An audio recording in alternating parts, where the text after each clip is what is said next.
ব্রিজটা হওয়ার আগেই ভেঙে গেছে।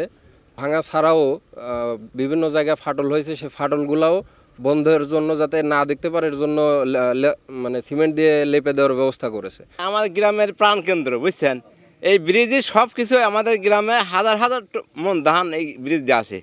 ধান না, পেঁয়াজ, রসুন, ধান সমস্ত কিছু ব্রিজের উপর দিয়ে আসে।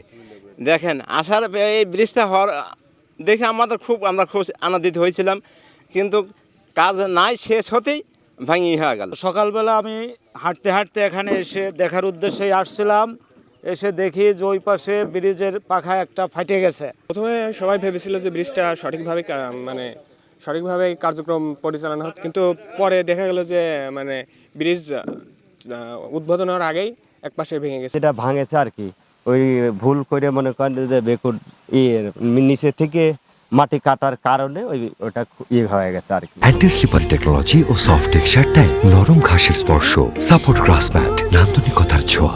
বিষয়টা আমি জেনেছি ইউনো থেকে, এবং ইউনো আমাকে যা বলেছে সেটি হলো যে এটি মন্ত্রণালয়ের সরাসরি তত্ত্বাবধানে হচ্ছে, এবং যে ঠিকাদারি কাজটি করছে তাকে নির্দেশনা দেওয়া হয়েছে যে সেটি ওই জায়গাটি ভেঙে আবার নতুন করে যেন সে নির্মাণ করে।